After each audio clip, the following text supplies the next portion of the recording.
If you are a student and the pressure is getting worse and worse, this video is for you. Okay, let's do this. In 3, 2, 1. It's Thrive time.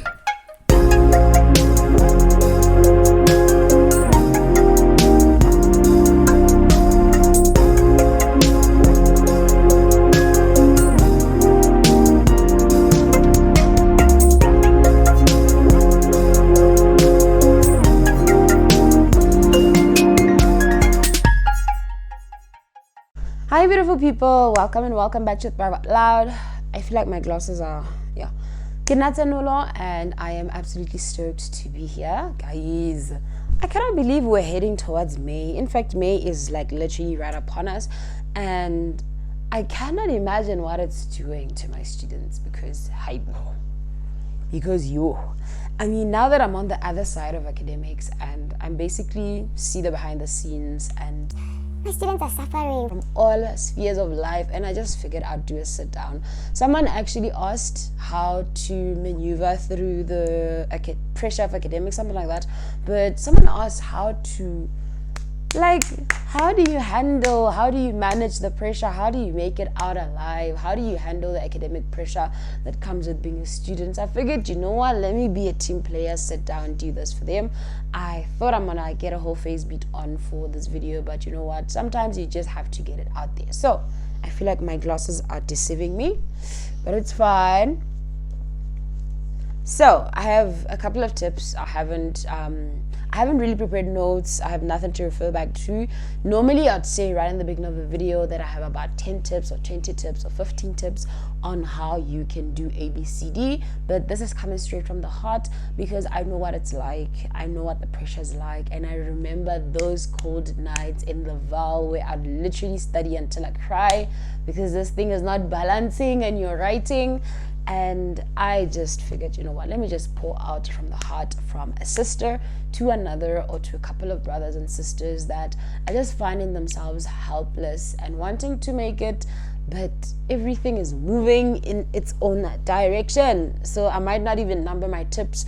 At some point I might say tip number 1, 2, 3, but at some point I might lose count. So bear with me. So the very first tip, and this applies to life under general, and I normally say it in whatever advice or tips that I'm giving: know and stay in your lane. Know and stay in your lane, okay? Decide if you're a groovist, if you are building a family, or if you are a student who's trying to study, get your qualification so you can build your career. Okay, know what lane you belong to and make sure you stay in it. I know there's often talks about, finding a balance in life, being a jack of all trades and being able to do everything. And generally, it's harmless to try and do that. But I just feel like in a course like civil engineering, or in an engineering course, because that's what I know, in an engineering course, I don't think it allows you or permits. I don't think the weather permits. I don't think that, get it in your mohodu. I don't think the weather permits for you to be a groovist every weekend and to be within Mjolo every day. And you also want to participate in academics, in group assignments, and you want to perform well. You're not trying to be a mediocre engineer, but you're also trying to perform well. But I think the very first thing, just know which lane you belong to. Then maybe you'll know where to participate, where your effort is needed. I'm not saying don't do them, but this thing of being there by 0.1 every single Friday night, I don't know if it works for you. But I'm just saying, I generally from the outside, I don't see how that works. Know your lane, stay in it. The next tip, there's a time for everything, and it ties into the previous one. I wanted to make them one point, but I figured, why make the video shorter?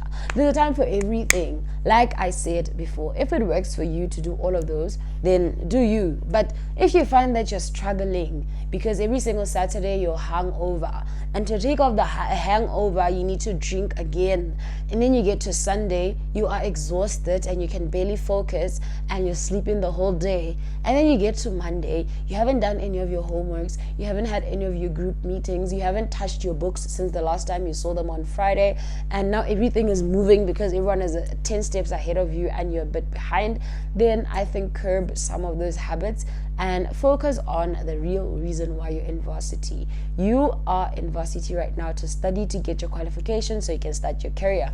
But if you are now trying to also start a groovist career and you're also trying to be a stepmother somewhere, like, pick a struggle and stick to it. There's a time for everything. The time will come where you don't have to study anymore, where you're done with your academics and you can now focus on mjolo, or you can focus on being a groovist. Because I know a couple of people who I was studying with at that time, and baby girl, they attend groove like yay, like their life depends on it.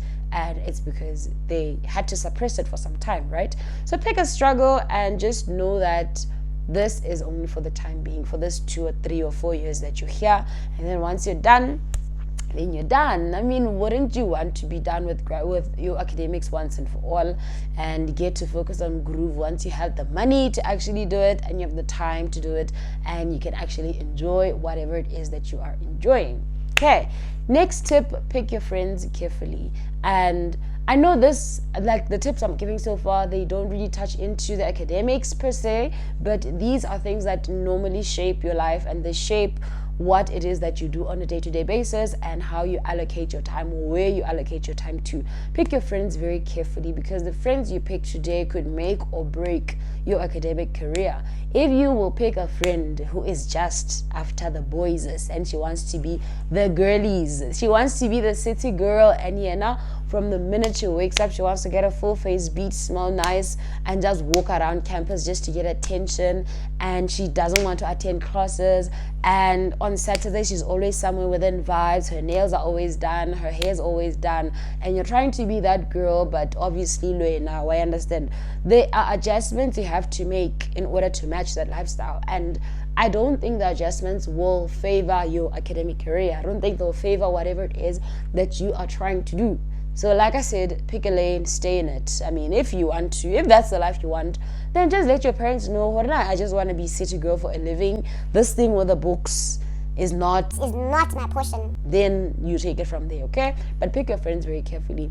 Pick friends that have values that align well along with yours, and pick friends who, them being in your life does not slow you down. Pick friends that elevate you, friends that make you a better person. And since now you're trying to be a student, a great student, pick friends that contribute well to that. Pick friends that like books, okay? Because you're also trying to come out alive on the other side. If you want to pick friends for vibes, then also do that in moderation, but not generally. I couldn't give a rat's ass back in my varsity days what I looked like, what my nails looked like. I think I only started doing my nails like right at the end of my final year, and right at the end because no vibey. And I really didn't really care much about my hair. I had dreadlocks at the time, and that also cut a lot of up and down to sort out my hair for me. And I really couldn't care less. Share my bad vibes. I really, really couldn't care less.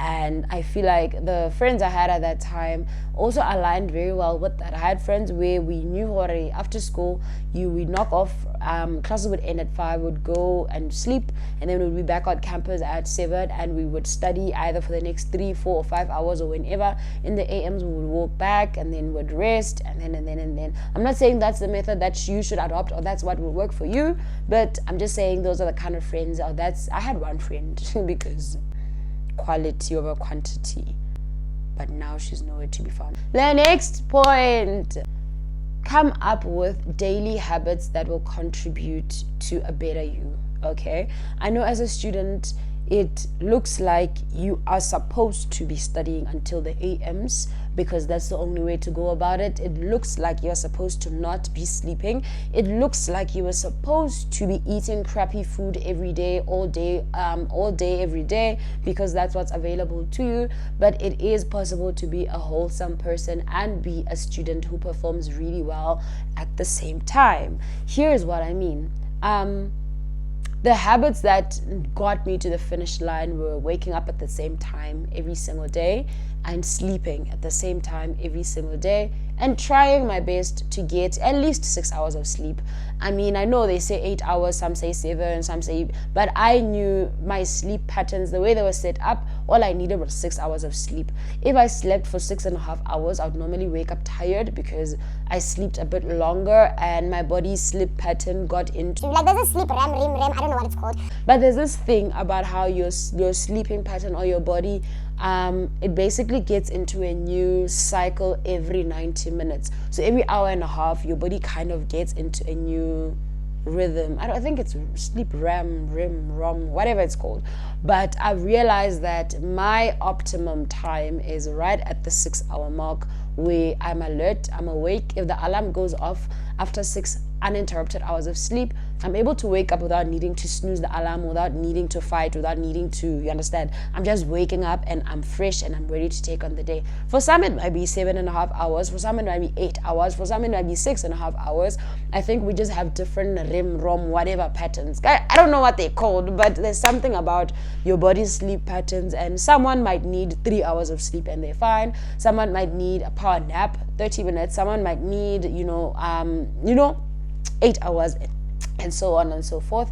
I don't know if you still have the time to kind of study your sleep patterns right now, because the thing is, as a student, everything is always moving. You feel like you need to do everything all the time and catch up with everything all the time. That might be true, but sometimes your body just calls for rest, and that's what you're not giving it. So try. What I would try would at least be 6 hours of sleep. On a day when I'm saying I'm sleeping in, then it would be 7.5 hours. I'll just add another hour and a half to it, and obviously I'd be fully rested again after that. All right, men, every single morning without fail, make sure you eat your breakfast. And by breakfast, I don't mean magwinya by a cafeteria. By breakfast, I don't mean snacks. And by breakfast, I don't mean a lollipop or candy or a fizzy drink. By breakfast, I mean try and have either cereal. Oats was my go-to because it would fill me up for longer. Sometimes cornflakes as well, but I realized that with cornflakes, I get hungry really quickly. Like shortly after, like give me an hour tops, my stomach will be growling after having cornflakes. So I'd either turn to oats or I'd turn to a sandwich, maybe bread and eggs and whatever.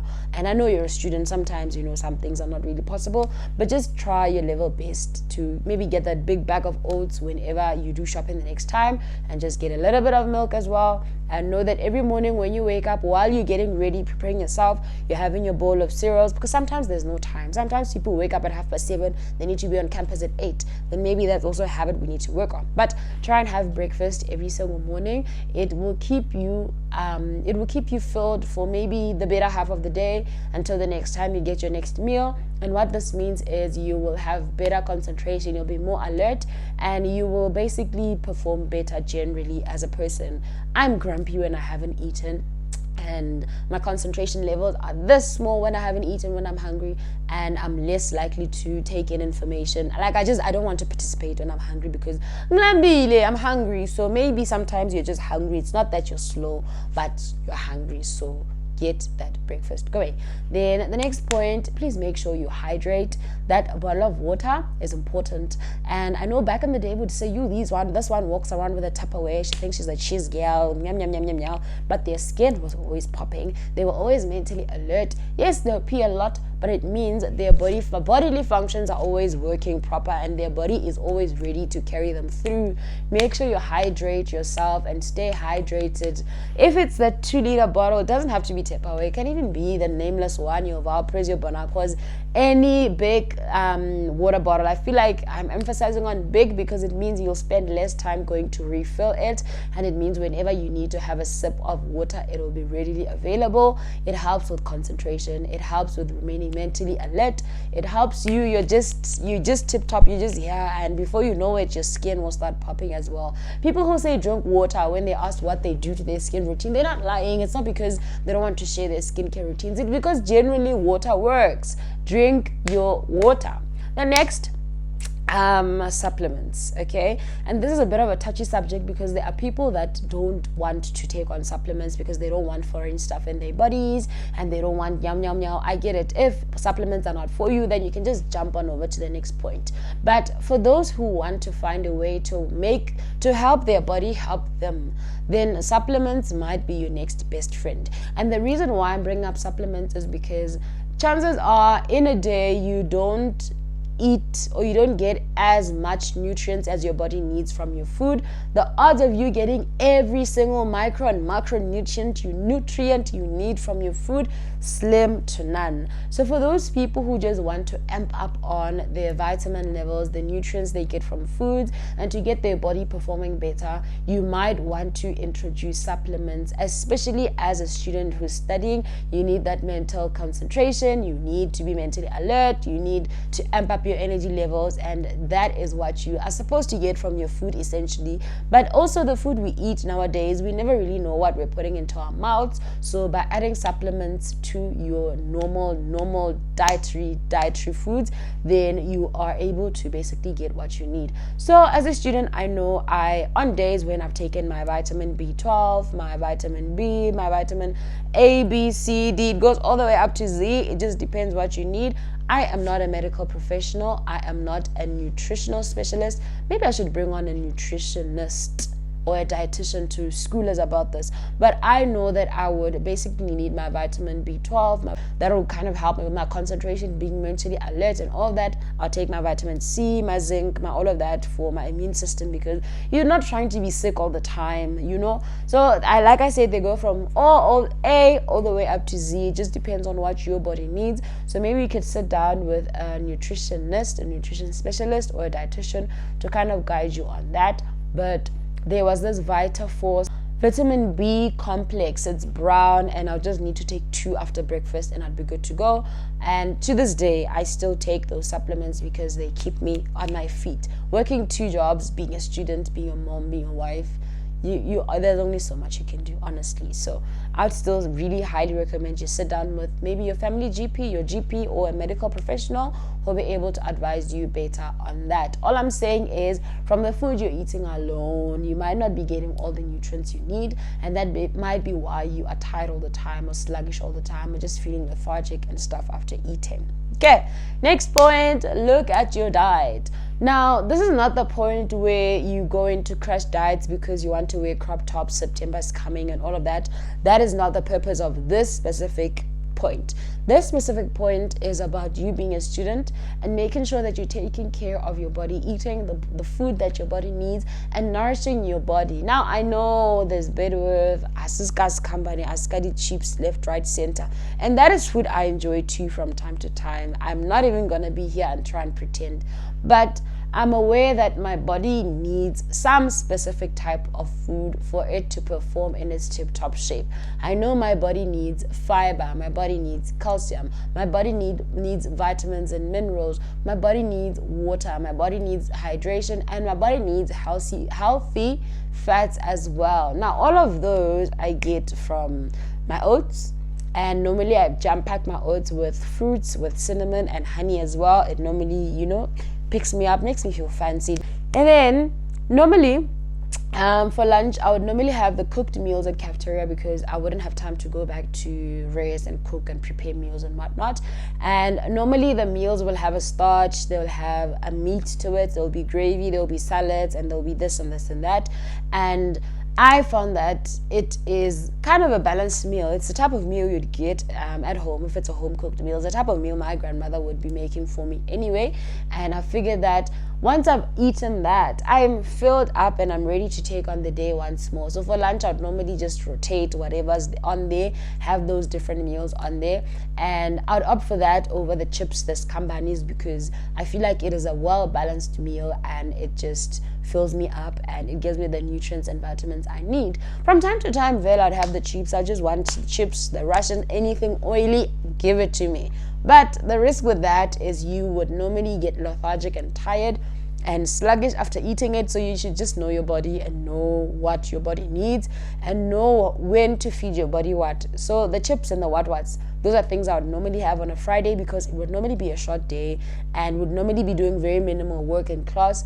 I don't really need that much concentration anyway. It's Friday, no one's concentrating. So that's because I know how my body performs. But on a random Monday, just having slab chips, le Russian, yo, that would be the end of my day because I just want to sleep after that, okay? Then fizzy drinks and juices and whatnot. Well, I'll try as far as I can or as much as I can to replace all of those with water. And I found that obviously my body's able to perform better and I get sick a lot less when I'm consuming a lot less processed foods and drinks and whatnot. But a Fanta grape here and there never hurt anyone. Don't deprive yourself. But obviously just look out for your body and try and help your body help you. You're also trying to live beyond being a student. You're also trying to be the girl after you're done with your studies, okay? So another thing, and I touched on it before, is the fact that the food you eat will obviously affect your skin and whatever's happening on the outside. What you put in normally comes out. So you'll find that in seasons when you're not really eating healthy or eating right, it'll normally show on your skin. Some people, of course, are blessed with the best genes. I had this friend who, like, no matter what's going on, her skin would always be popping. But if you're not, if you're unfortunate like me and you're prone to acne and all of that, just take care of what you're eating and make sure that you hydrate yourself. Now, going into the academics. Okay, this video is long. Should make a part 2. But okay, let's just proceed. Now going into your academics, I'm assuming you're now doing the course you're doing because it's something you like and it's something that you're interested in. I would highly recommend that beyond the stuff that you do in class, beyond the textbook and what you're taught in class, do your research. And I lived on YouTube, guys, long before there was a YouTube channel. I lived on YouTube because I just found it fascinating how the stuff we learned in class theoretically are done out in the real world or practically or on site. I found it very interesting, but I caught on to this bug very late. During my first year, it was like I'm just there cupping everyone because I'll just do whatever it is. I'll do the bare minimum. I'll do whatever it is that we're shown in class, and that would be it. I wasn't really interested much in what's going on in real life or how this applies to real life. I performed well generally in school, but that's just because I am book smart. Whatever you teach me in the books, I'll give it back to you if you want me to give it back to you. But when it came to subjects that really needed you to kind of imagine or kind of try and see this image of what you're doing before you can carry out the calculations and whatnot, I struggled a little bit, and that's where I needed to now hone in my researcher spirit. I started to live on the YouTube streets just to understand when they say this beam is subjected to deflection, what are they saying? When they're saying that you will mix your cement, your sand, your coarse aggregate, and your fine aggregate, and water, and you will now, I needed to understand, and some of us are visual learners. You need to see what it is that you're learning so you can understand it. So maybe that's also a method you can adopt. I know there's not enough hours in a day, but you can try and just spare 30 minutes and say, this is my internet time where I'll just be researching, going through all the things we did in class to try and find if someone can explain them in a better way or show me rather how it is done. Okay, the next tip, your lecturers are not your enemies. Your lecturers are not your enemies. Even me, I'm not your enemy. But your lecturers are not your enemies. I enjoy those students who ask like 1,000,001 questions because it shows me that this person thinks, and it shows me that this person thought about this, but somewhere they hit like a deadlock and they want to find out more, they want to understand it more. So just make sure that if there's anything you don't understand, anything you don't get, approach your lecturers. It could be during their consultation times, could be via email, could even be just going to them whenever, maybe when you're done with classes, or arrange with them to try and find a suitable time to say, Minyara, there's something you said like this in class, and I heard you, but when it got to this point, everything just went blank and I stopped hearing you. Lecturers are there to help you, and they're there to deliver information, and remember that they are somewhat experts in whatever it is that they're teaching. So approaching them might also give you more information on that subject matter or whatever it is that you're doing. So don't be shy, because your career cannot afford to be shy. You cannot afford to be shy. If you're shy, leave your shyness under the pillow somewhere, because now you're going to school and your academic career depends on you voicing out your concerns and your questions. So do approach them whenever that you do have questions. Okay, next tip. Study groups are your best friend. Man is not an island, and man was never designed to live alone, okay? Even if you're smart and you're getting 100%, that's fine. There are other kids who are getting 0 and they could really use your assistance. But the odds are every one of us, each and every one of us, needs some sort of assistance and help somewhere, somehow. A group of 2, 3, 4 of your classmates where you guys are able to curate your skills, your understanding, put it together all in one basket, combine your heads, and you come out on the other side better for it, then I would highly recommend that you do. I mean, you can attempt to study on your own, but sometimes the way someone else understands a specific subject or topic may be just what you need to complete that, that missing link. It might be that missing link that you're looking for, where you feel like, this subject is difficult, but that one thing that maybe the person who sits next to you in class understands it better. And then now that you guys study together every single night or every 2 days or whatnot, and then now you guys can pour into one another and perform better generally. So if you're able to find a study group, could even be one person, a person to study with and exchange ideas with, I feel like this will take you a really long way. And then, what else did I miss? And then come up with a schedule that works for you, man. Come up with a schedule that works for you, your sleeping patterns and your timetable, not your friend's timetable, your timetable. Come up with a schedule that you know you can stick to and that generally helps you perform better. I've found that on days when, now as an adult, on days when I wake up at 5 a.m., go to gym, return and start my day, those are days when I normally am able to just ace the whole entire day because my day got off to a proper start. But on days when I wake up at 8 a.m. and the day is already moving without me, I take time to get into the rhythm of things, and that normally slows me down and I'm just generally unproductive on days like that. But come up with a schedule that works for you. Come up with when you'll wake up in the morning, what your morning routine will entail, and how you'll go about your day. Plan your meals as well. I'm gonna eat at 8, I'm gonna eat at 12, I'm gonna eat at 4, I'm gonna eat again at 8, and then come up with all of that. And then I'm gonna study at this time, I'm gonna study from this time to this time, and stick to it. Don't just write it down and highlight it nicely because it looks cute in your diary, but make sure that you stick to that schedule that you set up, because it'll make or break you. If you can't stick to your own things, you can't commit to your own self, then just make sure that whatever it is that you're coming up with is realistic and you're able to stick up with. Don't do this thing where I'll wake up at 3, I'll sleep at 2 o'clock in the morning, I'll sleep for 1 hour, I won't eat. Nah, man, that is unrealistic and normally unattainable, and it will lead to burnout. So make sure that it's realistic. It's a thing that you can generally do and it's a thing that you can see through. Okay, the next point, exercise.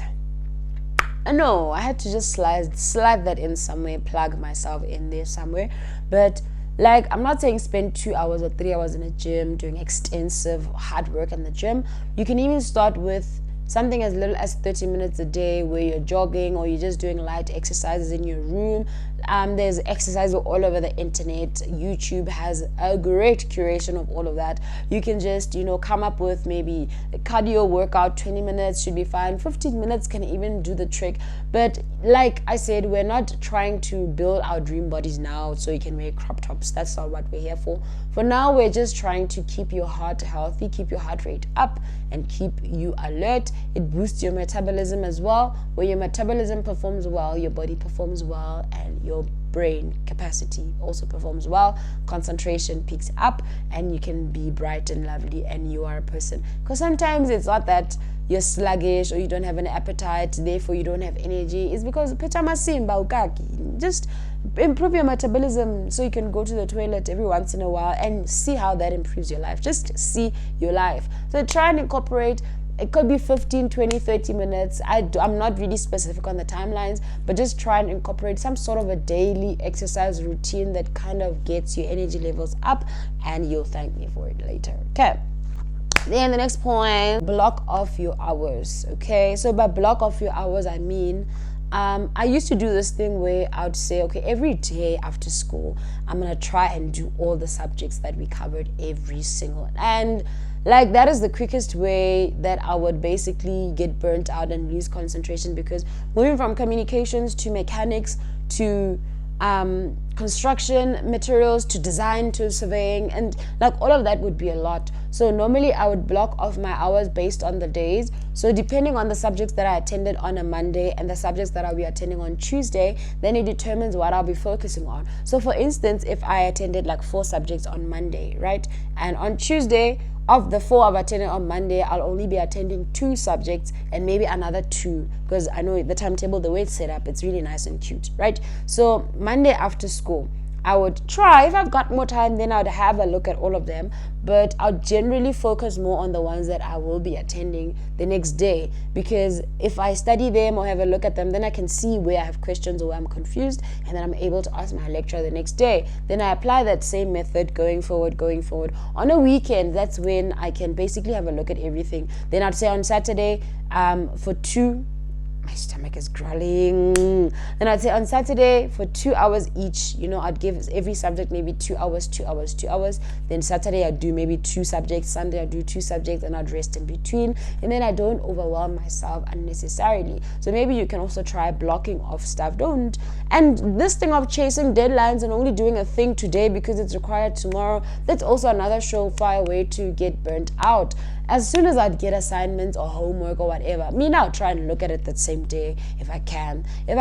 I'm basically going to have a look at that assignment, and I'll try and draft up some answers on that question paper still. And then every single day I'd look at it a little bit, add a little bit more every single day. Before you know it, you're done with your assignment and you're able to submit way before the submission or the deadline, and there is less pressure. This thing of living in a pressurized, like you live in a vacuum, I don't know how students do it, but I would suffer. I would honestly suffer, okay? Because I thrive on routine and I thrive on having my ducks in a row. And when my ducks are dead, then so come up with a schedule that works for you. Try as far as you can to stick to that schedule and make sure that it's realistic. Make sure it doesn't overwhelm you, and make sure that it doesn't deteriorate your health as well as your energy levels. You're not trying to die because there's also a life once you're done with school. I think these are the tips that I was able to think of top of my mind for now. If I think of some more, then I'll definitely add a part 2 to this video. Thank you so much for tuning into today's video. Please remember the house rules in here. We like, we comment, we subscribe, and share with a friend who's a student going through the most and everything is just moving in all sorts of directions. You never know who might need to have a look or listen at this. But once again, thank you so much for tuning in, and I'll see you next time. Bye.